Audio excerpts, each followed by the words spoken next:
Fine. तो आज हम लोग एक एग्जाम्पल लेंगे, जो एग्जाम्पल से हम लोग को आईटीआर 1 भी भरना है, आईटीआर 2 भी भरना है। And that example belongs to the salary. हम लोग सैलरी का एग्जाम्पल अभी लेंगे कि सैलरी कैसे हम लोग आईटीआर 1 एंड आईटीआर 2 में हम लोग सैलरी कैसे प्रोवाइड करेंगे। ठीक है, तो आइए एक एग्जाम्पल लेते हैं फटाफट सैलरी का, और हम लोग देख लेते हैं कैसे क्या होगा नहीं होगा ऑल दैट। ठीक है, let's C.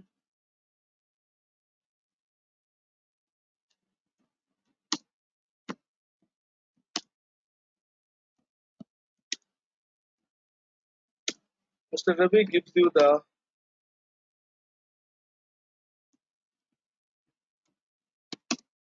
following information.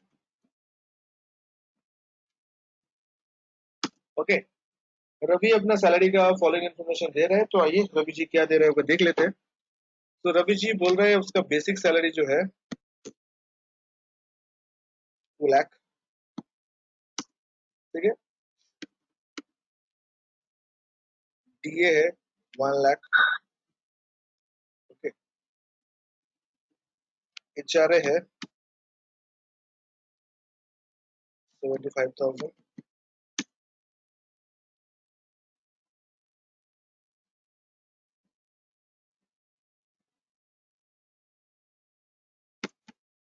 Education allowance है आपका 24,000। ओके, अदर अलाउंस है आपका, अच्छा पर एनम फिगर है। ओके, अच्छा देखो, सैलरी के केस में जो केस हम लोग का है, आप लोग को पता है अलाउंस और परक्यूसिव, ये दोनों कंप्यूटेशन एरिया था हम लोग का सैलरी का, कि how to calculate allowance and how to calculate the perquisite. तो आपको याद होगा एकदम डे 1 का जो लेक्चर हम लोग का था एकदम शुरू में, हम लोग उसी के ऊपर ही हम लोग सैलरी का कंप्यूटेशन किए थे। और सैलरी से हम लोग को एक स्टैंडर्ड डिडक्शन मिलता है जो लास्ट ईयर 40,000 था, इस साल हम लोग का वो 40,000 हो गया। ठीक है, तो आज हम लोग ये इलस्ट्रेशन वाला पार्ट करेंगे, और आज आप लोग के साथ हम लोग मतलब क्या बोले, एक यूजर आईडी पासवर्ड में शेयर करूंगा आप लोग को, नहीं प्रीफिल शेयर कर दूंगा अभी। ठीक है, तो प्रीफिल अभी शेयर करूंगा, वो प्रीफिल से आप काम चला लेना। ये पीएल अभी 50,000 हो गया, लास्ट ईयर 40,000 था, तो वो सब ऑटोमेटिक कैलकुलेट हो जाता है। अच्छा, ये इमेजिनरी फिगर लेके मैं आप लोग को समझा रहा हूँ अभी, बिकॉज मार्केट का सैलरी का फाइल जो मेरे पास है, तो मैं जैसे ही प्रीफिल करूंगा तो उसका सारा इन्फॉर्मेशन आ जाए। तो दैट्स वाई मैं थोड़ा सा दूसरा तरीके से आप लोग को सिखा रहा होता है कि आपको पता चले कि कहाँ पे क्या लिखना होता है ऑल दैट। अच्छा, रहा बात परक्विजिट का, घर का, आपका क्या बोलते हैं गाड़ी का, ये सब क्लाइंट बहुत ही रेयरेस्ट ऑफ रेयरेस्ट कॉम्बिनेशन आपको मिलेगा, जिसका ऑफिस ने घर भी देके रखा, जिसका ऑफिस का गाड़ी भी देके रखा, मतलब वही परक्विजिट भर भर के रहेगा। तो थोड़ा हाई लेवल ऑफ एम्प्लॉय, मतलब ग्रुप ए ग्रुप बी का एम्प्लॉय लोग का ही ये सब चीज रहता है।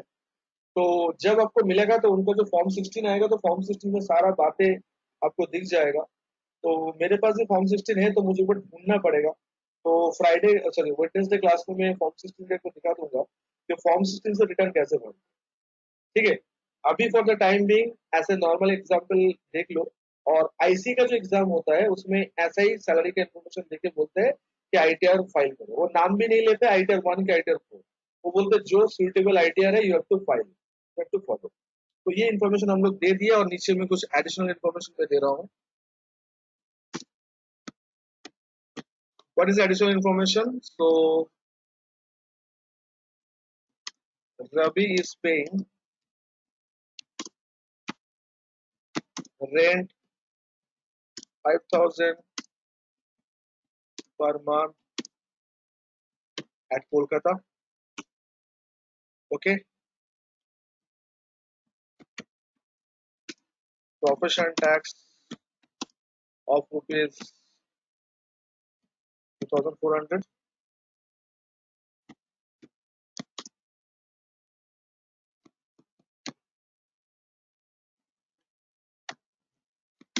Having 2 children.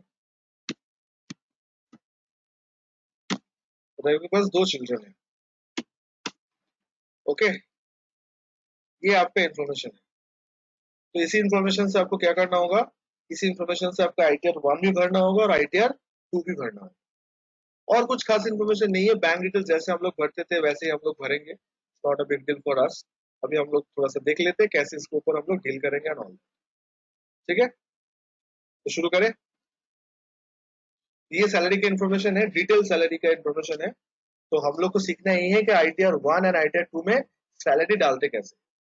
आपको पता है, तो पीजीपी छोड़ के सारा चीज आईटीआर 2 में आ जाता है, और आईटीआर 1 में कैपिटल गेन भी नहीं आता है। तो ये जो केस है आपके सामने दिया गया है, इससे आईटीआर 1 भी फाइल हो सकता है, आईटीआर 2 भी फाइल हो सकता है। तो पहले मैं आईटीआर 1 फाइल करूंगा, उसके बाद आईटीआर 2 फाइल करूंगा, और दोनों का एक्सएमएल आपके पास रहेगा, और आप जस्ट एग्जाम्पल कॉपी कर लीजिए ताकि ये रिटर्न आपसे हो जाए।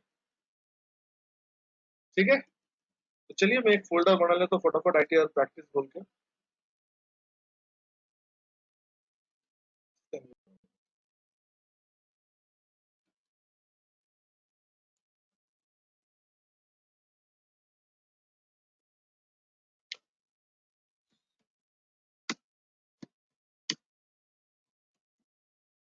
ITR 1 and ITR 2। ओके, तो पहला काम क्या होगा हम लोग का, 26 एज चेक करना, और क्या चेक करना, और हम लोग का प्रीफिल डाउनलोड करना। तो कोई भी क्लाइंट का इन्फॉर्मेशन जब आएगा दोस्तों, तो आपका पहला काम होगा 26 एज, उसके नाम पे क्या है वो चेक करना है एक बार। और क्या चेक करना है, और चेक करना है कि उनका मतलब प्रीफिल जो है, प्रीफिल भी डाउनलोड करना है। आइए शुरू करते हैं। तो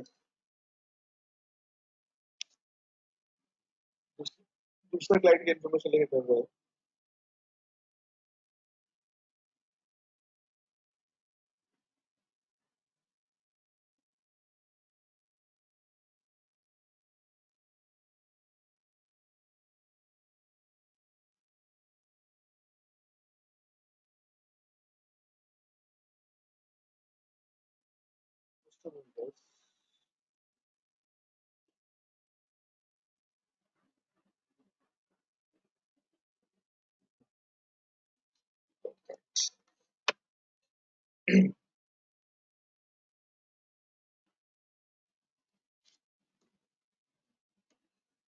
बीएस बीएस बीएस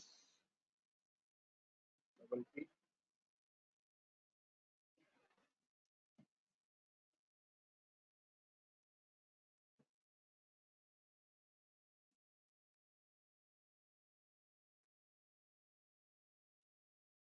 कभी आप लोग मतलब ऐसा कभी देखो कि माँ और बेटा, या फिर मतलब पेरेंट्स और चिल्ड्रन का पैन बहुत सिमिलर है। कि जिस क्लाइंट का मैं फाइल दिखा रहा हूँ ना, इसका, ये इसका पैन है, इसका मम्मी का जो पैन है उसका क्या पता है, यहाँ पे 5 और H है। ठीक है।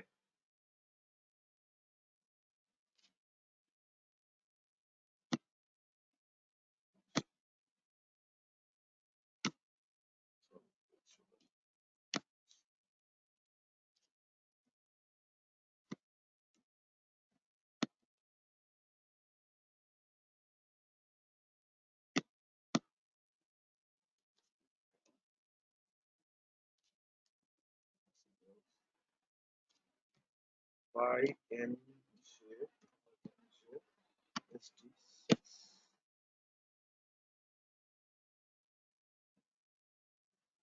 ओके, तो प्रीफिल डाउनलोड करना तो आपको तो आता ही है, not a big deal.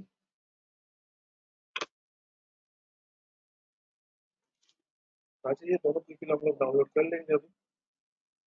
Okay, सो पहले 26 एज चेक कर लेते हैं।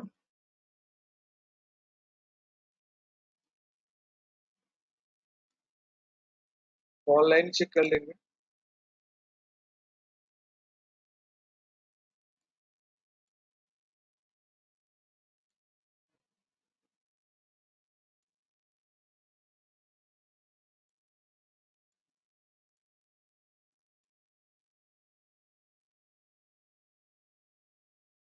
तो आप देख सकते हो 26 एज पे कुछ नहीं है, as you can see that.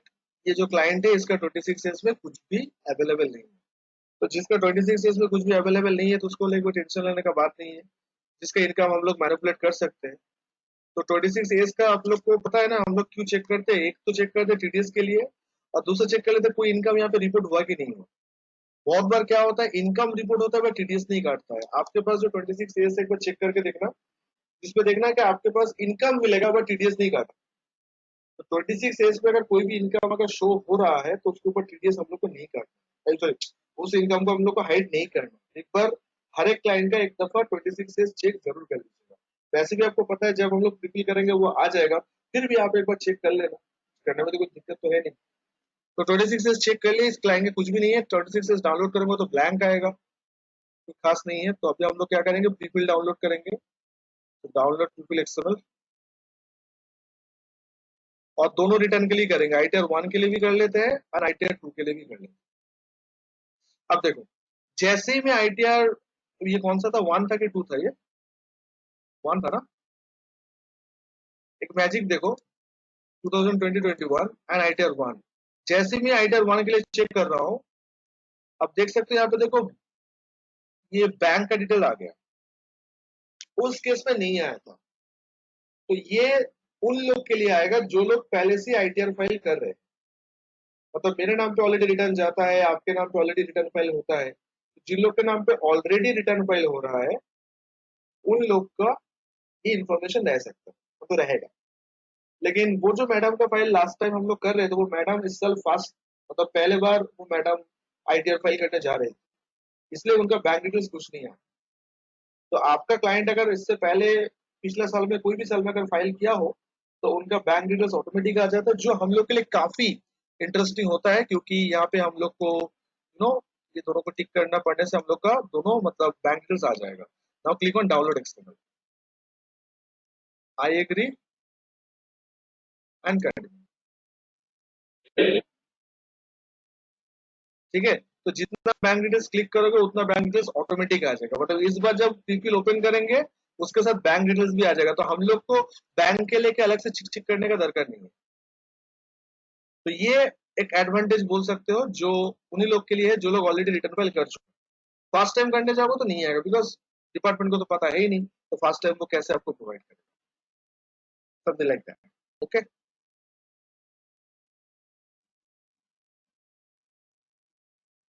तो ये है हम लोग का ITR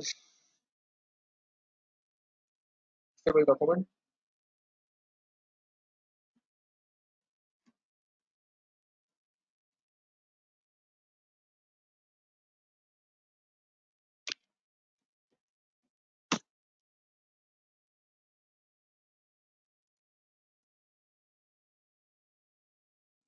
ओके, ये डाल दिए। और सिमिलर तरीके से हम लोग क्या करेंगे, ITR 2 के लिए भी डाउनलोड कर लेंगे। आइए देख लेते हैं ITR 2 के लिए क्या आ रहा है।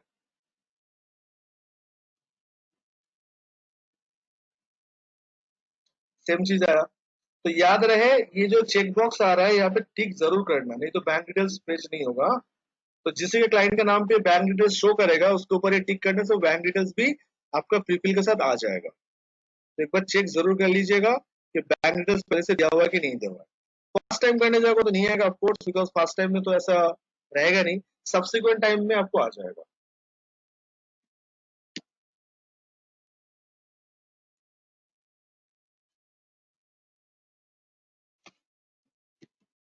तो जिनका IT क्या बोलते हैं, जिनका 26 में कुछ भी नहीं है, उनका कुछ डाउनलोड करने का दरकार नहीं है, वो एज इट इज रहने दो, कोई दिक्कत नहीं है।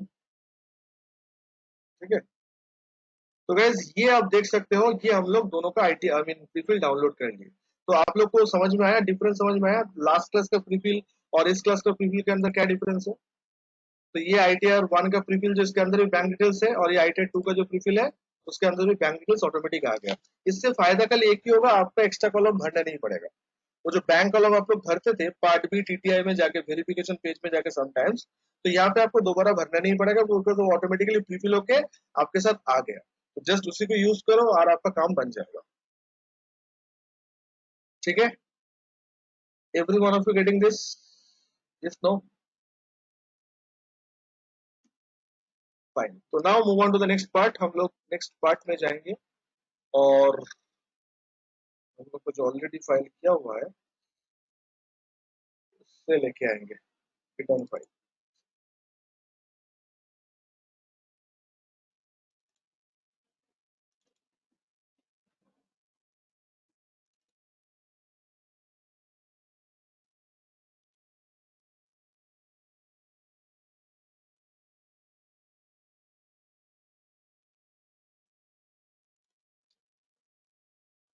करना नहीं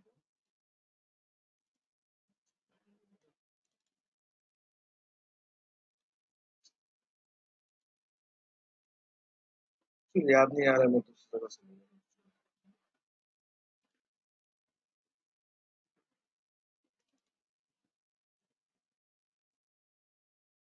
तो राइटर वन है,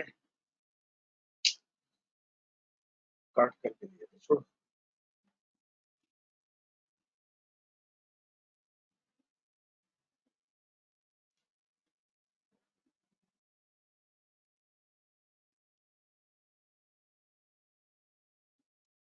ओके, तो ये वाला डाउनलोड कर लेते हैं।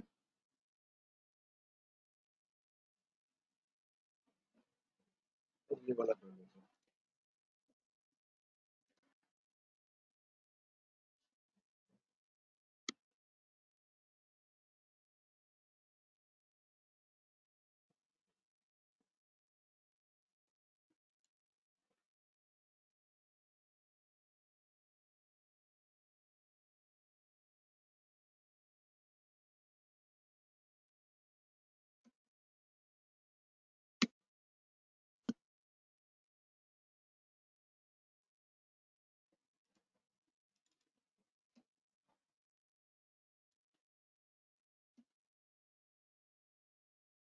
ओके, सो तो पहले कौन से देखने हैं आप लोग को, बोलो। हाइटर वन दिखा दूं, फिर हाइटर टू देखते हैं, एक करके देख लेते हैं, ठीक है।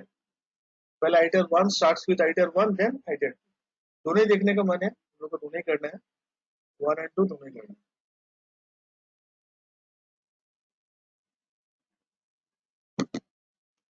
ओके।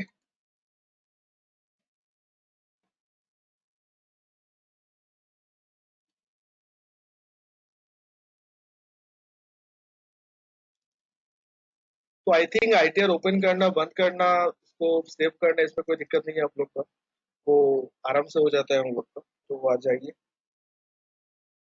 दोबारा एक बार देख लेते हैं।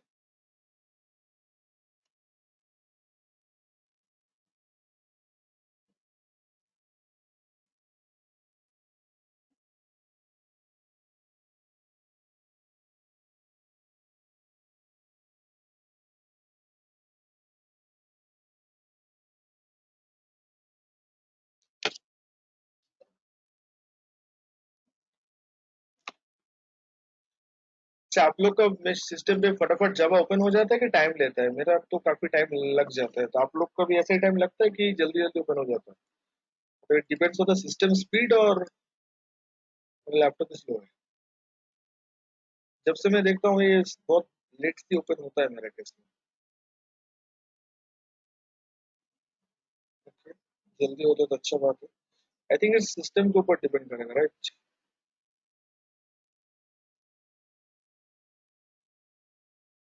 ठीक है, तो मुझे सिस्टम को चेंज करना पड़ेगा।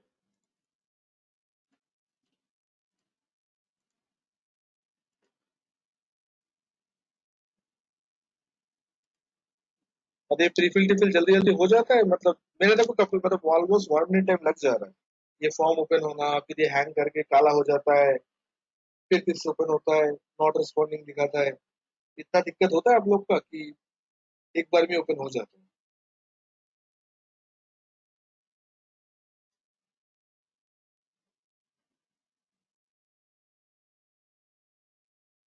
नहीं अर्जुन, ऐसा कोई बात नहीं है, जब मैं खुद करता हूँ ना तब भी टाइम लगता है।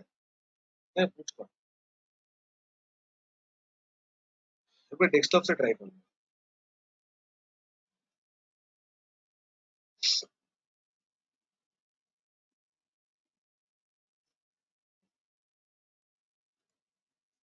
फॉर्मेट करना पड़ेगा। ठीक है, चलो पहले अभी कर लेते इसको, देखते हैं, उसको इसको थोड़ा संभलना पड़ेगा, मुझे टाइम लग जाता है। ठीक है चलो, तो मेरे सिस्टम का चेंज भी करना पड़ेगा, ओके कोई बात नहीं। अच्छा, तो पहला पेज में करना क्या होता है, मैं यार उतना डिटेल में नहीं जा रहा हूँ, आपको पता है करना क्या होता है। नेचर ऑफ एम्प्लॉयमेंट में जाके, अच्छा इस बार क्या लेना है बोलो, कि इस बार भी नॉट एप्लीकेबल कर दूं दोस्तों? क्या इस बार भी नॉट एप्लीकेबल कर दूं? What do think? तो इस बार सिलेक्ट करना होगा। तो आपका क्लाइंट अगर गवर्नमेंट एम्प्लॉय है तो ऑफकोर्स सेंट्रल स्टेट गवर्नमेंट देख लो, किसी पब्लिक कंपनी में काम कर रहे हो तो पब्लिक सेक्टर अंडरटेकिंग करना। जैसे हम आईसी एडिस्किल्स प्राइवेट लिमिटेड कंपनी का एम्प्लॉय है तो मैं अदर्स सिलेक्ट करूंगा। और अगर आपका क्लाइंट रिटायर्ड हो चुका है और उनको पेंशन मिल रहा है फ्रॉम एनी जॉब तो वो पेंशनियर होगा। देखो, जॉब जो कर रहा था अगर उन्हीं को पेंशन मिल रहा है तो पेंशनियर होगा। जॉब कोई और कर रहा था, पेंशन किसी और को मिल रहा है तो वो पेंशन नहीं जाएगा, वो अदर सोर्स पे चला जाएगा। ये पता है ना आप लोग का, तब वो फैमिली पेंशन में आ जाएगा। मतलब जो बंदा या जो बंदी ने, मतलब जो सारी जो मैम जॉब कर रही थी, उनको रिटायरमेंट के बाद अगर उन्हीं के हाथ में पेंशन आए तो वो पेंशनर माना जाएगा। लेकिन आपको पता है कि सेंट्रल गवर्नमेंट का सेकंड पार्टी पेंशन का नियम होता है, मतलब जो बंदा जॉब कर रहे थे अगर वो गुजर जाए तो उनका जो नॉमिनी रहता है उनको पेंशन मिलता है।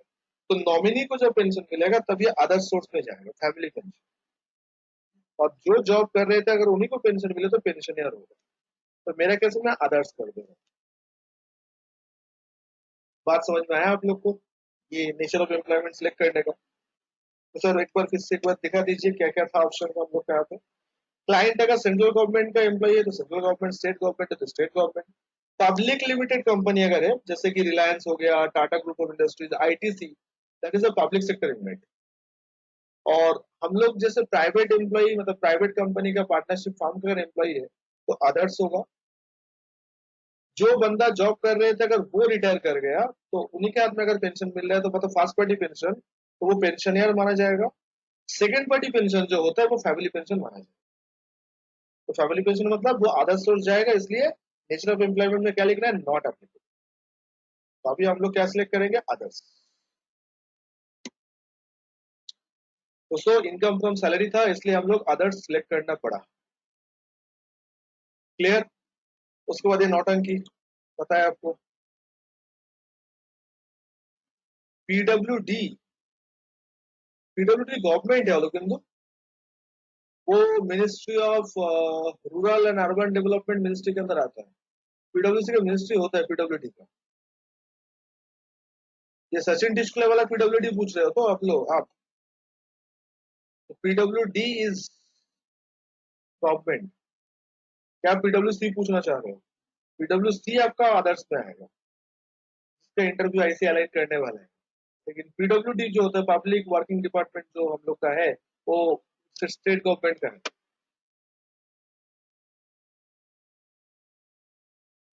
ओके, तो पहला page I think it's clear to all of us, दोबारा बोलने का दरकार नहीं है। ये थोड़ा फास्ट मूव करूं मैं? ये सब चीज कितना बार सुनोगे यार, ये तो एक बार नहीं काफी बार डिस्कस कर चुके हैं सब पहला पेज को लेते।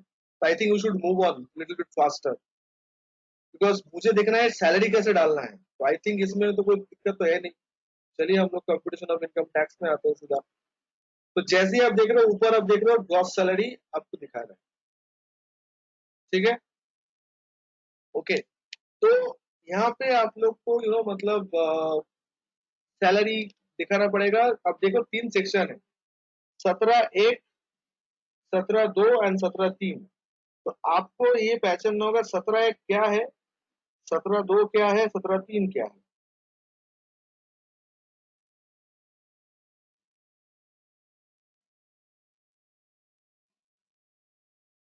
ओके,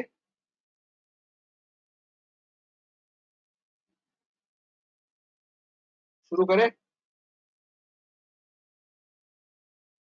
जितना basic gratuity, okay, leave encashment, मतलब डीए को छोड़ के, मतलब बेसिक कमीशन, ओके, जैसे कि आपको पता होगा fees, commission, bonus, basic salary सब आएगा 17(1) में आपको।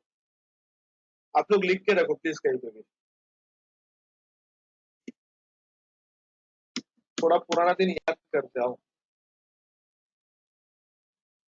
लॉकडाउन का शुरू शुरू पार्ट याद करते आ जाओ। ये पार्ट आप लोग से पढ़े थे उस टाइम पे, याद है आप लोग को?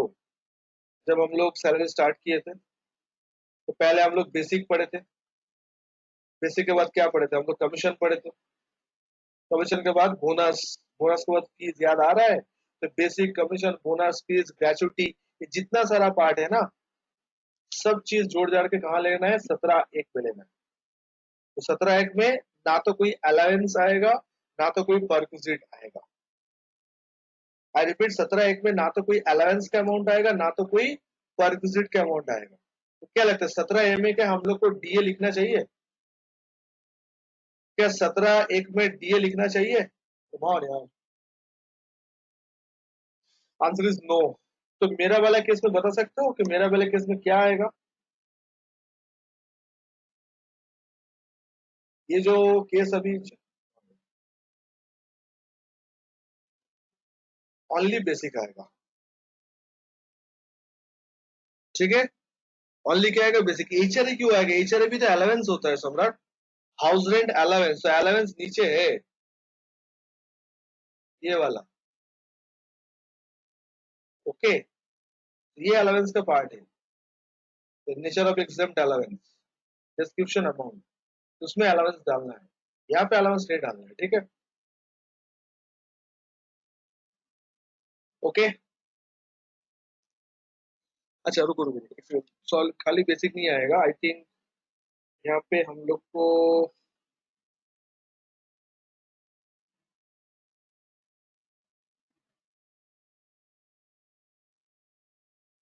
एक सेकंड। हाँ,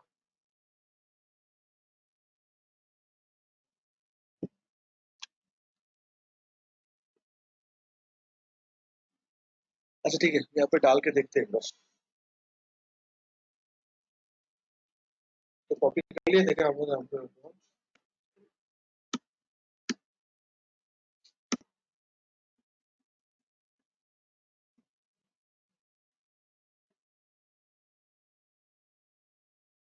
इसका स्वैग अलग है, इसे कॉपी पेस्ट नहीं होता, ऐसे लिखना पड़ेगा। ओके, अच्छा। वैल्यू ऑफ परक्विजिट, तो परक्विजिट के अंदर क्या क्या आएगा आपको पता है? परक्विजिट के अंदर आपका सारा वो क्या बोलते हैं, मतलब जितना सारा हम लोग का बोलो ना, कार का है, घर का है, वो सारा चीज यहाँ पे आ जाएगा। प्रॉफिट इन लिeu ऑफ सैलरी हम लोग को वो मतलब आप लोग के साथ जब पीजीबी चैप्टर पढ़े थे, वहां पे एक प्रॉफिट इन लिeu ऑफ सैलरी का एग्जांपल था।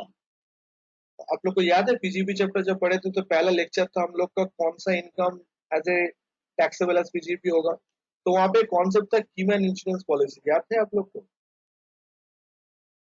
कीमैन इंश्योरेंस पॉलिसी में जब एम्प्लॉय को पैसा मिल जा रहा था तो एम्प्लॉय के हाथ में वो टैक्सेबल था, and taxable as a salary.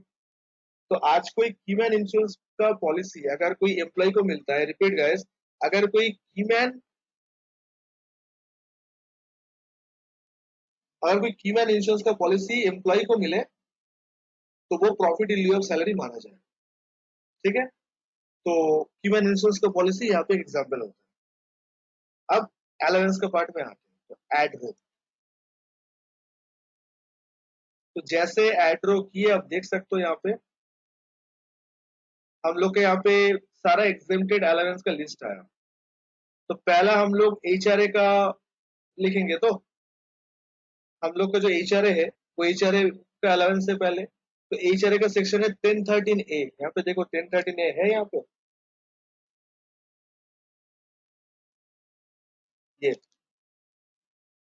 1013A is the allowance. Okay, तो उसका अमाउंट कितना होगा? तो मैं यहाँ पे अभी फिलहाल के लिए 10 रुपए लिख के रख रहा हूँ, तो यहाँ पे मुझे कैलकुलेट करना होगा। तो आपको यहाँ पे कैलकुलेट करना होगा टैक्सेबल एचआरए।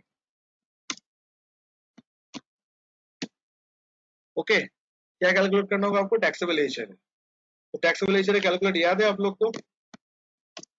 तो एक्चुअल एचआरए, इससे क्या लेस होता है? बोलो क्या लेस होता है? पहले होता है एक्चुअल एचआरए, तो व्हिचएवर इज लोअर में करूंगा। फिर क्या लेस होगा? यहाँ पे 50% ऑफ सैलरी होगा बिकॉज मेट्रो सिटी है।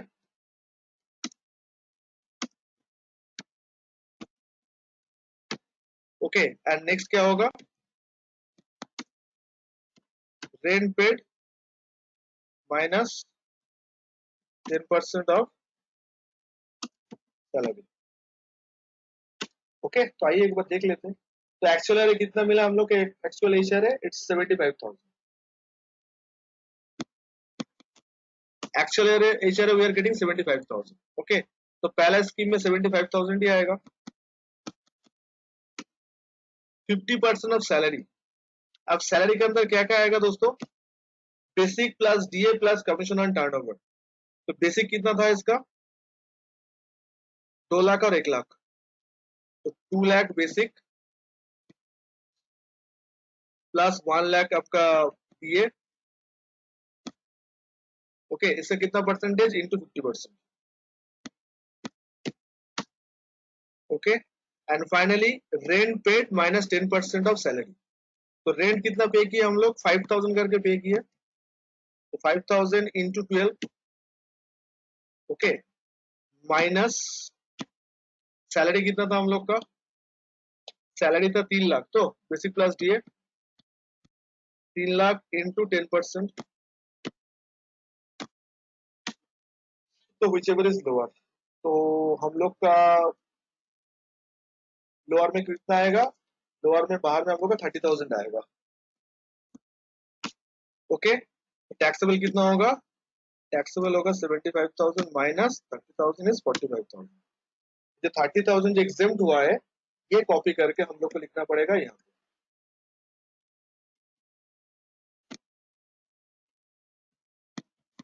जो लोग का सैलरी चैप्टर हो गया वो लोग को पता है कि सैलरी की एचआरए कैसे कैलकुलेट होता है।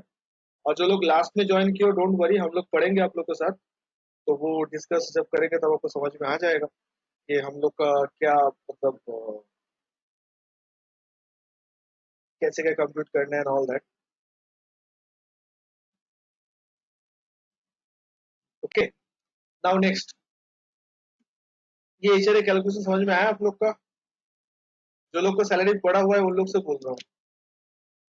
तो तीन कंडीशन क्या था एक्चुअल एचआर आपको ऑलरेडी पता है। 50% of salary basic plus DA, here salary means basic plus DA, तो आपको पता होगा बेसिक प्लस डीए मिला के जो आ रहा है वो आ गया। एंड फाइनली ये थर्ड वाला जो कॉन्सेप्ट था वो ये था हम लोग का rent paid minus 10% of salary वाला पार्ट है। तो 5,000 करके रेंट रवि भाई साहब ने पे किया, तो 5,000 इंटू 12 हम लोग कर लिए, और 3 लाख का 10% ये भी कर दिया, तो टोटल हम लोग का 30,000 आया। तो विच एवर इज लोअर 30,000 आ गया, तो 75 से 35,000 लेस करो, 45,000 will be the taxable HRA. Okay, तो गाइज ये हम लोग का टैक्सेबल एचआरए है, और ये एग्जेम्प्टेड है। तो आप देख सकते हो एग्जेम्प्ट हम लोग कहाँ लिखे, यहाँ पे हम लोग एग्जेम्प्ट लिखे। ठीक है, उसके बाद हम लोग का जो एग्जाम्पल है, और कुछ एग्जामेशन मिल सकता है? आंसर इज यस, और भी एग्जामेशन हम लोग को मिल सकता है। ये चिल्ड्रन एजुकेशन अलाउंस से एग्जामेशन मिल सकता है। आपको पता है 200 रुपए करके मैक्सिमम अलाउंस मिल सकता है। तो रवि भाई साहब के पास 2 चिल्ड्रन है, यहाँ पे दिखा है, और एजुकेशन अलाउंस कितना मिल रहा है? 24,000। ठीक है, तो कितना एग्जामेशन होगा? तो ई ए हम लोग का कितना हो गया? 24,000 लेस एग्जामेशन, तो कितना मिलेगा एग्जामेशन? आपको पता है 200 करके मिलता है, सॉरी 100 करके मिलता है पर मंथ पर चाइल्ड। तो यहाँ पे 2 चाइल्ड है, और टोटल 12 मंथ का है, तो 12 मंथ पूरा 1 साल का, तो 2400 हो जाएगा आप लोग का। सिंपल कैलकुलेशन है ये जो कैलकुलेशन है बहुत सिंपल है। तो हम लोग का कितना टैक्सेबल हो जाएगा? हम लोग का टैक्सेबल हो जाएगा इतना, 2160। तो ये मेरा एग्जामेशन है, 2400 मेरा एग्जामेशन है। तो एग्जामेशन कहाँ डालेंगे हम लोग? ये देखो एड रो करेंगे, एड रो करने के बाद सिलेक्ट। अब यहाँ पे देख लो चिल्ड्रन एजुकेशन अलाउंस के लिए 1014 ए, ये वाला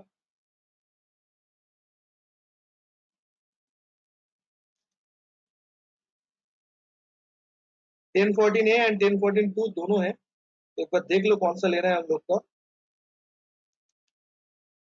ये वाला, हाँ, ये वाला 1014 2 में होगा, चिल्ड्रन एजुकेशन अलाउंस 1014 2 में होगा। ठीक है, 1014 2 ये वाला, और अमाउंट कितना है? 2400।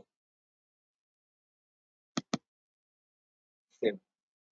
तो गाइज यहाँ पे एक चीज मुझे चेंज करना होगा, वो ये है, इसमें खाली बेसिक नहीं होगा, परक्विजिट छोड़ के जितना सारा रहेगा सब यहाँ पे आपको मिलेगा, तो देना पड़ेगा। ठीक है, परक्विजिट छोड़ के जितना सारा पार्ट हम लोग को रहेगा वो सारा यहाँ पे हम लोग को देना चाहिए, नहीं तो अलाउंस छूट जाएगा।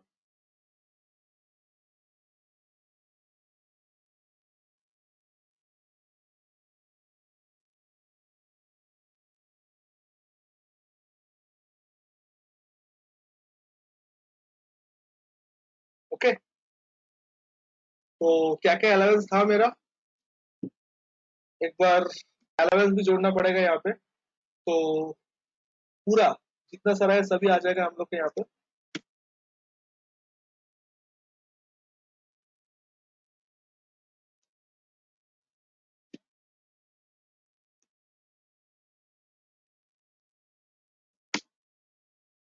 ठीक है, 4,09,000। तो बेसिक दिए जो है वो लिख दो यहाँ पे, 4,09,000। ठीक है, नहीं तो अलाउंस का हिसाब गड़बड़ हो जाएगा। ठीक है, ये हम लोग कर दिए। अब देखो बाकी जो कैलकुलेशन था वो ऑटोमेटिक हो जाएगा। ठीक है, तो ये आ गया। अच्छा, और एक प्रोफेशनल टैक्स का है। हाँ, अच्छा ये देखो, डिडक्शन अंडर सेक्शन 16 50,000 ऑटोमेटिक मिल गया। स्टैंडर्ड डिडक्शन देखो ऑटोमेटिक हो गया, 3,26,000 आ गया। और प्रोफेशनल टैक्स भी है हम लोग का, तो 2,400 प्रोफेशनल टैक्स भी डाल देंगे। ठीक है, तो टोटल टैक्सेबल सैलरी कितना होगा, 3,24,000, जो भी आप देख सकते हो। नीचे का पोर्शन हाउस प्रॉपर्टी है, तो हम लोग नेक्स्ट क्लास हाउस प्रॉपर्टी को देख लेंगे। तो सैलरी हाउस प्रॉपर्टी दोनों हो जाएगा। कैपिटल गेन का एक प्रोजेक्ट है मेरे पास, मैं आप लोग को बस उसको खाली शॉर्ट टर्म कैपिटल गेन है, लॉन्ग टर्म नहीं है। तो एक शॉर्ट टर्म कैपिटल गेन ही दिखा देंगे आप लोग को कि आईटीआर 2 में कैपिटल गेन कैसे डालते हैं। एनीवे ये सैलरी चैप्टर जो आप देख रहे हो, इतना घुमा फिरा के कैलकुलेशन प्रैक्टिकल लाइफ में आपको आएगा नहीं। प्रैक्टिकल लाइफ में सिंपली आपको एक फॉर्म 16 मिलेगा, तो फॉर्म 16 से कैलकुलेशन करना होता है। पर यहाँ पे आईसीए वाला लोग ऐसे एग्जाम में क्वेश्चन देता है जहाँ पे आपको पहले सैलरी कैलकुलेट करना पड़ता है, फिर वहां पे डालना पड़ता है। तो आप देख सकते हो हम लोग यहाँ पे सारा अलाउंस वगैरह कंप्यूटेशन कर लिए हैं। और 4,09,000 मेरा ग्रॉस सैलरी है।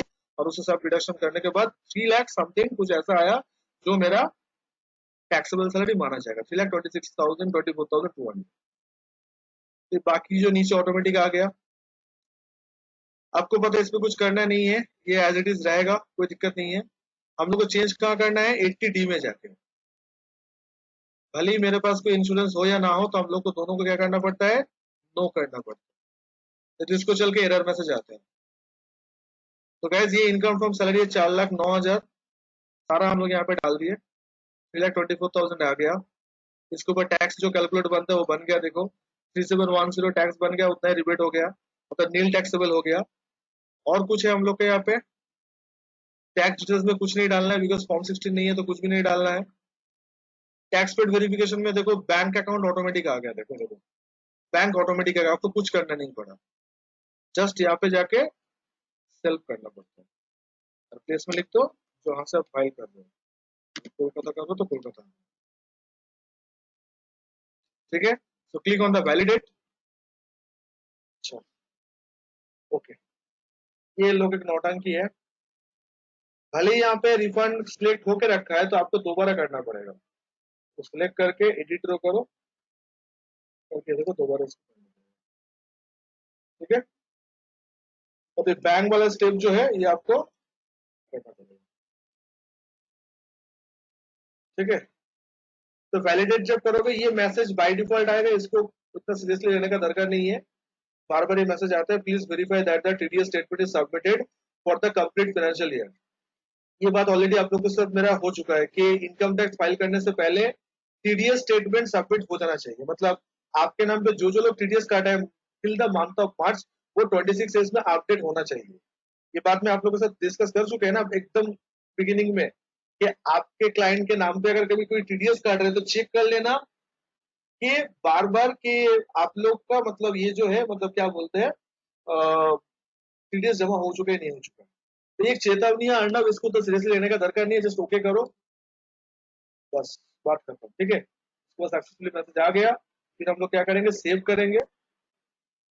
सेव करने के टाइम पे हम लोग को पता चल जाएगा, ये चेतावनी बार बार आएगा बिकॉज लास्ट टाइम बहुत लोग से इससे गलती हुआ था। तो इसलिए इनकम टैक्स बार बार आपको ये चुनौती देता है, एक बार चेक कर लेना कि कोई बंदा ऐसा ना रहे जो आपके नाम पे टीडीएस अब तक अपडेट नहीं किया, क्योंकि वो जैसे ही अपडेट करेगा आफ्टर द फाइलिंग आपका रिटर्न फाइल डिफॉल्ट हो जाएगा, क्योंकि आपके नाम पे इनकम भी अपडेट हो जाएगा, आपके नाम पे टीडीएस भी जमा हो जाएगा जो आप कंसिडर नहीं करोगे। तो ये बार इसलिए बार बार ये चेक करना। अच्छा देखो मेरा एरर आया, आईटीआर वैलिड हुआ बट एरर आया, वैलिड हुआ आईटीआर बट ये आईटीआर सबमिट नहीं होगा बिकॉज इसमें एरर है। तो मुझे बता पाओगे एरर कहाँ पे है?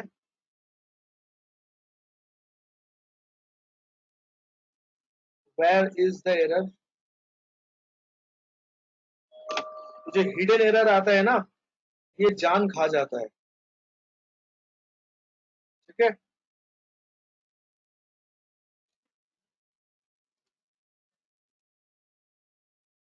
कौन सा डेट अभिषेक? कहाँ पे डेट? 80D कर लिए, जो लोग 80D बोले 80D कर लिए, देखो।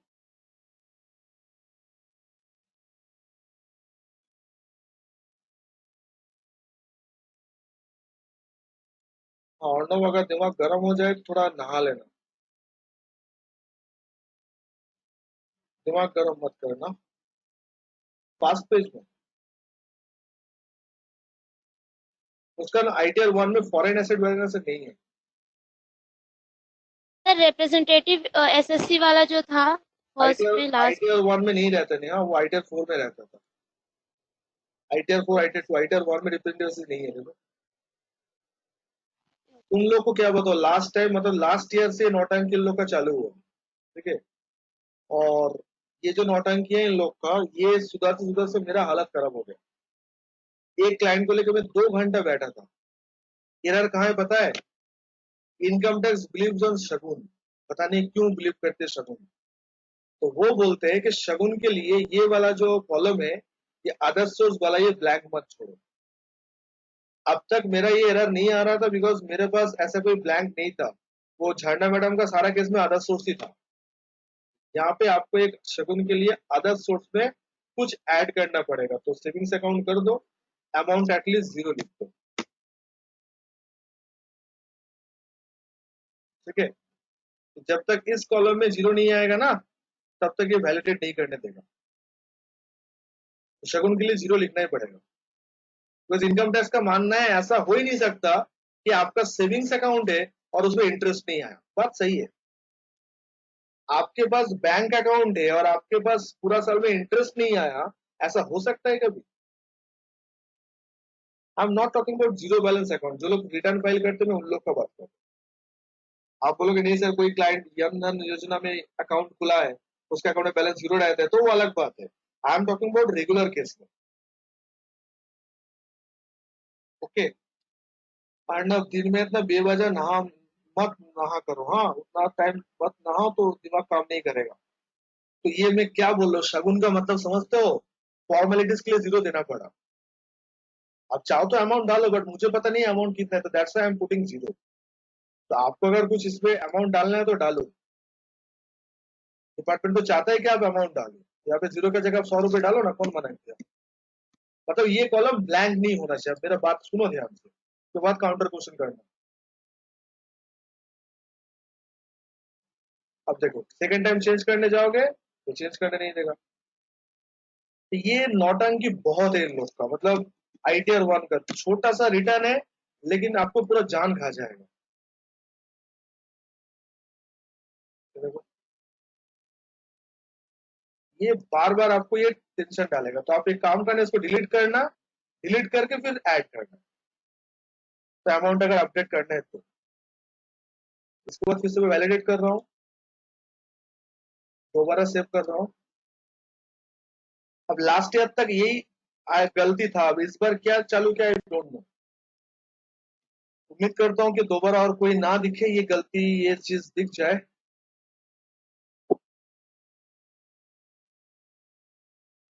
तो इस बार ये भी एरर आ रहा है। मतलब नॉट ओनली दिस, ये चीज भी हम लोग को यहाँ पे नहीं किया। रुको, ये हिडन एरर जो आता है ये बहुत ही दिक्कत की बात है। हाँ, अच्छा, टाइप ऑफ हाउस प्रॉपर्टी, ये कॉलम 0, यहाँ पे भी 0 कर दो।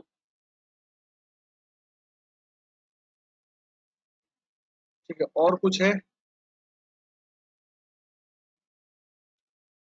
यहाँ पे भी इसको नो कर दो। हाँ, ये डिस्कशन हम लोग कर चुके हैं शायद, ये वाला हुआ था ना, 1/4 से लेके 31 जुलाई तक जो डिडक्शन हम लोग पे करेंगे तो क्लेम नहीं करेंगे, वो वाला पार्ट। इसको भी नो कर दो।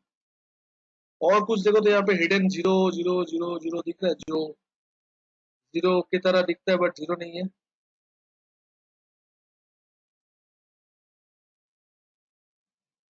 हाँ ये देखो 13 नंबर, ठीक है। यहाँ पे जीरो दिख नहीं रहा है, तो यहाँ पे जीरो करना होगा, ठीक है। इसे को सेव करते हैं। अर्नब जीरो हम शगुन के लिए भरे वहां पे, हाँ। तुम्हारा जो सेविंग्स में इंटरेस्ट अर्न हुआ है तो डाल देना वहां। ये देखो, तो ये हिडन एरर जो होता है ना, मतलब फाइल आपको वैलिडेट दिखाएगा, लेकिन अल्टीमेट सेव करने जाओगे तो एरर मैसेज आएगा। तो लास्ट टाइम मुझे 2 घंटा लगा ये एरर ढूंढने में कि एरर कहाँ से आया। ना आपको कोई यूट्यूब में कोई चैनल उस टाइम पे नहीं मिला था, बिकॉज वो नया था, अभी पता नहीं कोई यूट्यूबर इसके ऊपर कोई कमेंट किया कि नहीं किया। So that's why. तो गाइज ये था हम लोग का ITR 1 का प्रेजेंटेशन। सो आप देख लीजिएगा कहाँ कहाँ से आपको रिस्पॉन्ड करना है। दोस्तों ध्यान से देखो, ये जो पेज है ना, computation of tax, income tax, तो बॉयज एंड गर्ल्स ध्यान से देखो यहाँ पे कौन कौन सा जगह वैलिडेट करना होता है। तो थोड़ा सा नीचे आओगे, पहले तो ये आदर्श सोर्स है तो देना ही पड़ेगा, नहीं है तो भी डालो। अर्नब का यहाँ पे मानना वो यकीन नहीं कर रहे कि जीरो कैसे हो सकते, सही बात है। बट यहाँ पे मैं यहाँ पे सबमिट तो करने वाला हूँ नहीं, जस्ट मैं रिस्पॉन्ड करने के लिए जीरो लिखा। तो अगर मुझे कुछ करना है, अमाउंट डालना है, तो पहले मैं डिलीट करूंगा, डिलीट करके दोबारा मैं ऐड रो करूंगा और क्लाइंट से पूछ लूंगा कि सेविंग्स अकाउंट में कितना इंटरेस्ट हुआ। मान लो 1000 रुपये इंटरेस्ट हुआ, 1000 रुपये में सेव कर लिया,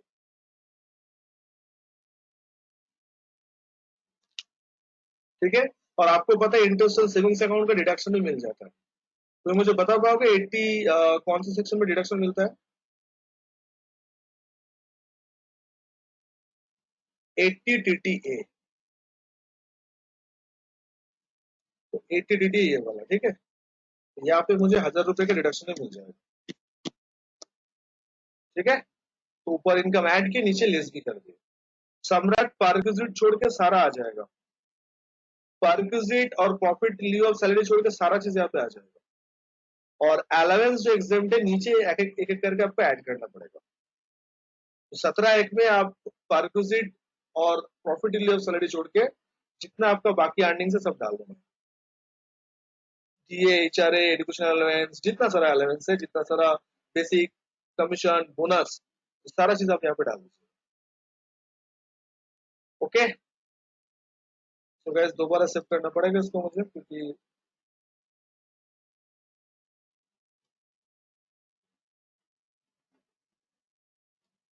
थोड़ा सा चेंज कर दिया है।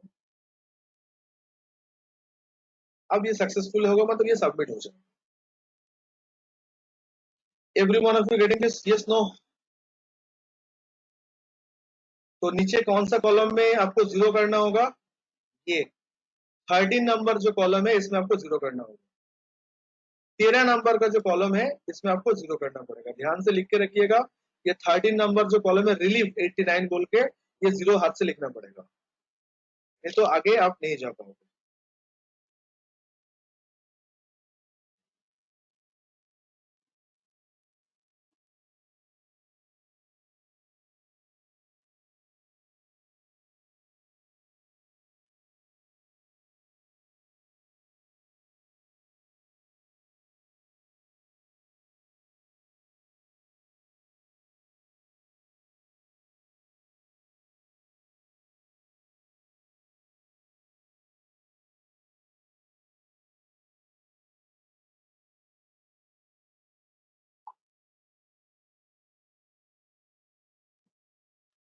रेट ऑफ टैक्स कैसे कैलकुलेट होता है, मतलब समझे नहीं रिंकू जी आप क्या बोल रहे हो?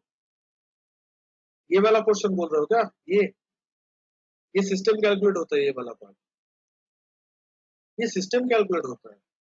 स्लैब रेट फ्लैट रेट जो लगाना है वो सिस्टम करता है, हम लोग कुछ नहीं करते। नहीं सर, वो तो ठीक है, लेकिन मतलब कोई कैलकुलेशन तो होता होगा ना, लाइक कितना परसेंटेज वो लोग लेते हैं। स्लैब रेट क्योंकि फॉलो होता है, झरना जी स्लैब का रेट भी फॉलो मैंने होता है। देख 2.5 लाख तक नील, 2.5 से 5 लाख तक तो कुछ 5%, फिर उसके ऊपर 20%, वही वाला पार्ट है।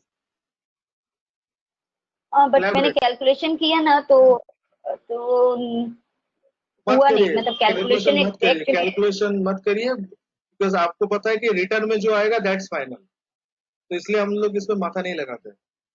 मेरा कैलकुलेशन हो सकता है इससे मैच ना करे, ठीक है। तो गलती मेरा ही वही होगा। मेरा भी मैच नहीं कर रहा था सर। तो गलती मेरा ही हाँ होगा। मेरा भी मैच नहीं कर रहा। आईटीआर में जो आएगा जैसे ओके। फाइनल, तो आप कंप्यूटेशन शीट में ये वाला वैल्यू कॉपी करके लिखो, ओके। ये वाला वैल्यू, ठीक है because sir. It's ultimate, department ये आपसे लेगा। ठीक है। ओके। ये रियल समटाइम्स मैच करते हैं, समटाइम नहीं करते, डिपेंड ऑन द कैलकुलेशन। तो टेंशन लेने का बात नहीं है, दैट्स वाई, बिकॉज यहाँ पे ऑटोमेटिक हो जाता है। तो गैस आईटीआर 1 सैलरी एक बार ट्राई कर लो आप लोग। तो नेक्स्ट दिन आईटीआर 2 में हम लोग सैलरी और हाउस प्रॉपर्टी दोनों एक साथ दिखा देंगे। आईटीआर 2 लेके सैलरी हाउस प्रॉपर्टी दोनों लेके दिखा देंगे कि आईसी के एग्जाम में कैसा क्वेश्चन आता है। एक्चुअली हाउस प्रॉपर्टी इनकम हम लोग दिखाते ही नहीं है, बट फिर भी हम लोग एक बार देख लेना चाहिए। हाउस प्रॉपर्टी लेट आउट में खास करके कैसा होता है। तो वो आईटीआर 2 में दोनों चीज करके आईटीआर 2 कंप्लीट हो जाएगा। तो बुधवार तक हम लोग का आईटीआर 2, आईटीआर 1 एंड आईटीआर 4, तीनों आईटीआर का ऑलमोस्ट सारा वैरायटी जो मार्केट में मिलता है हम लोग को, एक्सेप्ट कैपिटल गेन, हम लोग देख लेंगे। और कैपिटल गेन का वाला पार्ट मेरे पास एक ही कैलकुलेशन है, एक जन का क्लाइंट का मिला था लास्ट ईयर, बट उसका सारा शॉर्ट टर्म कैपिटल गेन है, कोई लॉन्ग टर्म गेन है नहीं। तो मैं आपके साथ एक बार शेयर कर लूंगा वो शॉर्ट टर्म गेन कैसे कैलकुलेट होता है, नहीं होता, ऑल दैट। मतलब वो डीमैट समरी बोल के एक समरी होता है, जिसमें सारा पार्ट रहता है, कब सेल कियो, कब बेचो, एवरीथिंग। तो वो चीज देख के आपको आईटीआर 2 भरना पड़ता है। आईटीआर 2 पे भी कैपिटल गेन दिखा सकते हो, 3 पे भी दिखा सकते हो, बट 4 पे, 1 पे, 2 पे आपका नहीं आता, सॉरी 1 पे एंड 4 पे नहीं आता, 2 पे आ जाता है। तो हम लोग इस वीक ये प्लान रहेगा पूरा। ठीक है। तो गाइज डोंट वरी, हम लोग अच्छे से ये देख लेंगे, आई थिंक इसमें कोई प्रॉब्लम नहीं है आप लोग का। तो एक बार ITR 4 practice, sorry ITR 1 practice कर लेना। ये एक्सएमएल में आप लोग का व्हाट्सएप ग्रुप में मेल कर दूंगा, आईटीआर 1 के लिए एक्सएमएल है। तो प्लीज ओपन करके आप लोग एक बार सैलरी वाला इन्फॉर्मेशन भर लीजिएगा ये कैलकुलेशन से, एंड प्लीज एक्सएमएल सेव करके ग्रुप में पोस्ट कर दीजिएगा कि sir this is XML my ex, जैसे आप लोग करते हो, सुदीप करते हैं, मुस्कान, बात बाकी सब लोग जैसे आप करते हो, तो वो आप ग्रुप में पोस्ट कर दीजिएगा। ठीक है। बिकॉज ये आईटीआर 1 का जो पार्ट है थोड़ा टेक्निकलिटी का मैटर है। तो अर्नब, जो गलती तुम्हारा हो रहा था एक बार चेक करो, ये जो जगह हमने बताई सब जगह में चेक करके देखो फिर से वो सेव हो रहा है कि नहीं हो रहा है। आई थिंक हो जाना चाहिए। Okay guys.